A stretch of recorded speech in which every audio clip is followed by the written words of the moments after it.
Hi, it's Grammy from Grammy and Grandpa Read, and today I have a book for you called Granddad. And it's written by Pauline Cartwright and illustrated by Marie Lowe.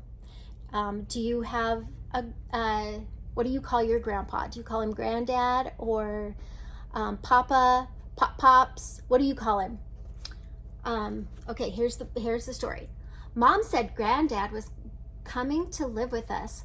Why does he have to live at our house? I asked. Granddad gets lonely on his own, said Mom. I'm on my own too, and he wants to help me. You're not on your own. You've got kids, I said, and Granddad had better not boss me around. Granddad had the spare room. I had to carry a lot of his things in, and I was dying to ask about some of them. There was a little box that was really heavy. There was a fishing rod and a box of fishing tackle.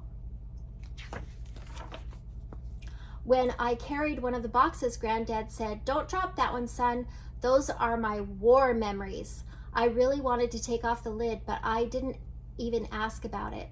He could keep his war and everything else to himself. When Granddad was asleep in the armchair, he looked old, but when he was awake, you forgot he was old. Peter was always on his knees saying, "Tell me another story, Granddad." I'd pretend I wasn't listening, but he did tell very good stories. "Are you coming fishing, son?" he asked one Saturday. Of course I wanted to, but I said, "No, thank you. I'm going to the movie with David." On a day like this, Grandpa looked surprised. Peter went with him.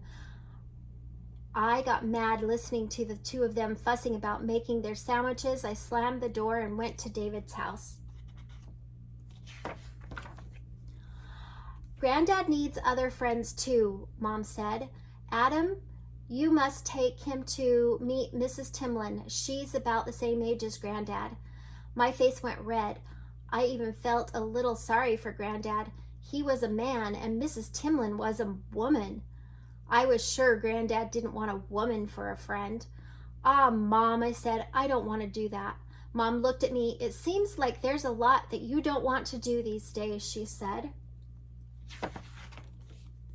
One night, Granddad brought out the heavy box. It was full of coins from countries he had been to years ago. Granddad started telling Judy and Peter stories about all the different places. "Hey, turn off the TV and come listen," Adam said.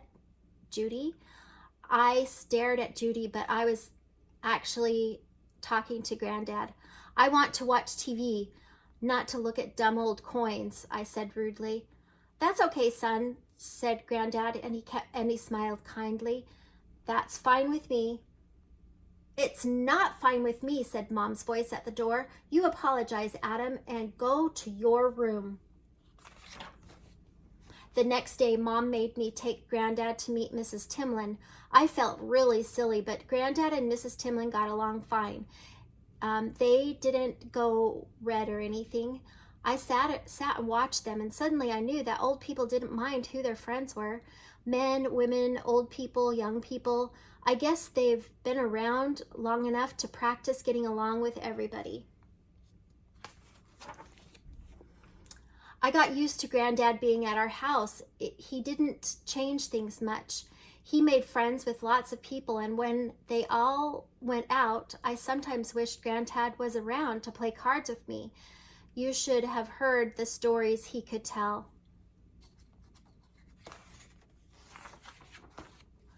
David and I asked him to come to our class when we were learning about wars. You could have heard a pin drop when he told his stories. I felt really proud of my Granddad. Sometimes it's hard when you have when you don't understand your grandparents, but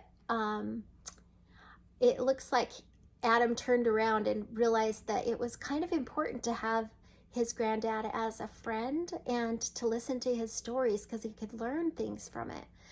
I hope that you will make sure to listen to your grandparents and try to learn more about them.